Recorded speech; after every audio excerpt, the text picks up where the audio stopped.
yet? I Go would ahead, like. Raheem. Oh, go ahead, Raheem. You go ahead first. Well, I had a question for you, my friend, Jim. Sure. I just had a question because it's my first time encountering your party. I'm really interested in learning more about you guys. Fair What enough. are your stance on, being that I grew up as a Muslim, what are your stance on the Muslim faith and burqas more specifically? Is that this has been gaining some effect here. Okay, well, to make a statement on the Muslim faith, I'd have to know everything about the Muslim faith to say that.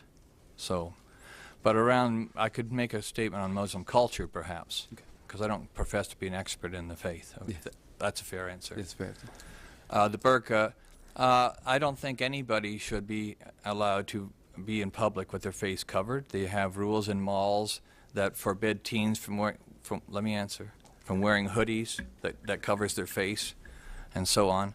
And so I think we all have to have the same laws applied to us. Now, Yeah, in it's your an open home forum. and so on, that's something different. But again, for the sense of safety and security, no Canadian should be allowed to be in stores or in public places with their faces covered. Very good answer. Very good answer.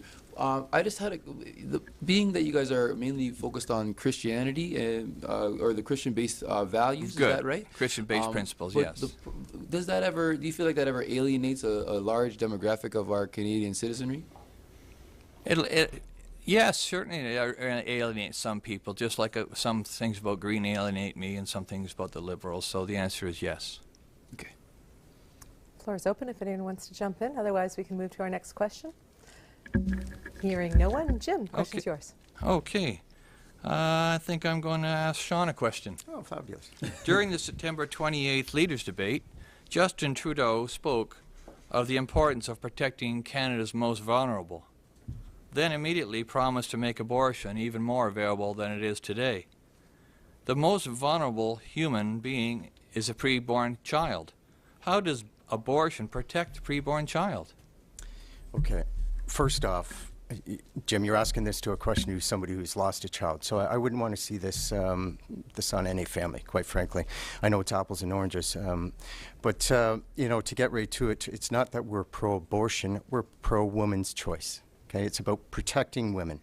I could give you many examples, some of them, you know, horrific, but realistic. And are you suggesting that, you know, a pregnancy forms out of a, you know, a wicked situation? What Is that a I'm child suggesting of God? that a child is equally human, And whether it's in the Floor is womb or open. out I of the do womb, it's not still disagree human. with you in the slightest, but I do Thank disagree you. with the way that you Excellent. actually posed the question, because no, this was a 1988 Charter of Rights and Rights and Freedoms. This is, you know, we're about protecting women. That's all there is to. We're not about. Yeah, my question is, how does it protect the child?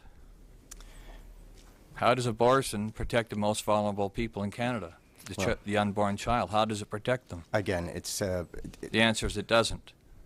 well, that's great, Jim. But again, you know, yes, we can focus on the child too, but we're focusing on the mother. That's Well- is with the child. So We focus on all human life from conception to natural death.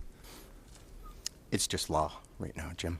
It's not law. There is no law. We need a law. There is no law on abortion.